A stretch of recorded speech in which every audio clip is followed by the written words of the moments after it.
What's up, guys? Welcome back to the channel. Today I have another Q&A session for you. This is where you get to ask me a question and I will answer it, mostly tech related stuff. So let's go ahead and jump right into it. First off, I'm going to go ahead and let you guys know that I'm going to take one comment off of my last Q&A, which I apologize, does seem to be about 3 months ago. So it has been a while since I have made a Q&A session. Now hit the thumbs up video if you do want to see more of these Q&A sessions, and I will notice that and pick up on that, and I will get more Q&A sessions out there for you guys. And once again, this is where you guys can ask me anything and I will answer you here on the channel. So after I go ahead and knock out the question here on the channel, I'm going to go ahead and go over another question that I'm asked most frequently, so stay tuned and stick around for that. Let's go ahead and get around to the first question. So let's go ahead and get right into the Q&A session.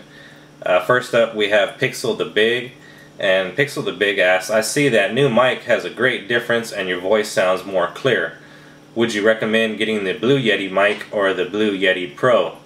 Would it be worth the extra money since I make tutorials? Now, that's a great question. The reason why this question was asked was because my prior video was the Yeti Pro unboxing. If you haven't seen that, I'll leave a link in the description for that. Make sure and check that out. It is a great microphone. It's a USB microphone. And to answer your question, I do recommend the Blue Yeti Pro over the Blue Yeti. The Blue Yeti is very nice, but the Blue Yeti Pro takes it a step up. And the difference there between the two is that the Blue Yeti Pro offers a XLR input, which is going to be great for controlling your channels and just overall more control over your camera and over your audio itself. Now the Blue Yeti, that's going to be just a USB microphone that's going to plug in, of course, via USB into your computer, and then you're going to voice over from there on. So in my opinion, yes, I do recommend the Yeti Pro over the Yeti. It does have more options, and that's why I do recommend it. I'm going to go ahead and answer two questions that I'm most frequently asked, and then I'll go ahead and get out of here and I won't take up any more of you guys' time. So the first question that I am asked a lot is, what camera do I use to shoot my videos? And the answer to that is I use a Canon 60D. I'll leave a link to the video in the unboxing video in the description.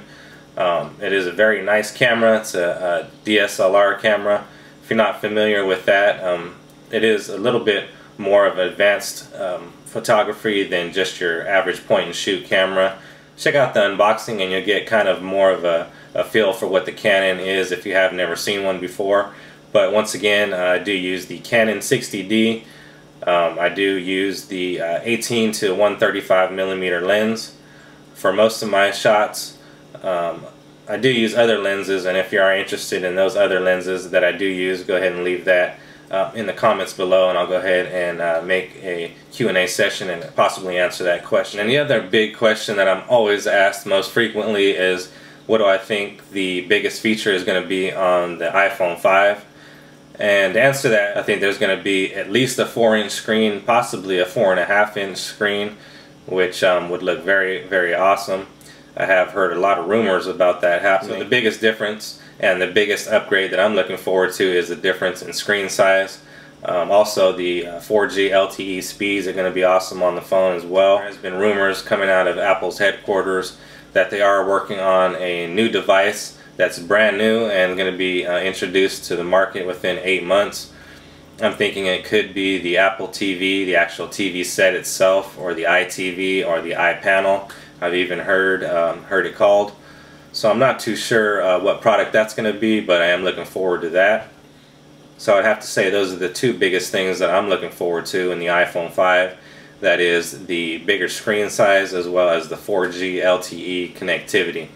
There's going to be other implementations too as well, possibly NFC technology, and that's going to be pretty amazing to see. There's a couple phones already out with that availability already. I think the Sony Xperia already has that, and a couple other phones are experimenting with that, but not too many consumer places out there yet have had the chance to adapt that into their actual supermarkets or shopping centers. So kind of waiting for them to catch up a little bit. So that's going to do it for me on this Q&A session. If you'd like to leave me a question that you'd like for me to answer in the next Q&A session, which I promise won't be 3 months like this one was. I have been very busy, but I promise you that I will get the next Q&A session out within a week if I do get a lot of comments. This is a segment that I really enjoy doing. I like interacting with you guys out there. So if you guys choose to interact with me back here on YouTube or on Google+, Twitter, and Facebook, I will leave all the links in the description. You can leave me a question on any of those social networks, and I will pick the question randomly from any one of those. If you guys enjoyed the video, please give it a thumbs up. I appreciate that. And also, if you haven't, please subscribe to the channel. That does help me out a bunch. And I'll see you guys around the channel later.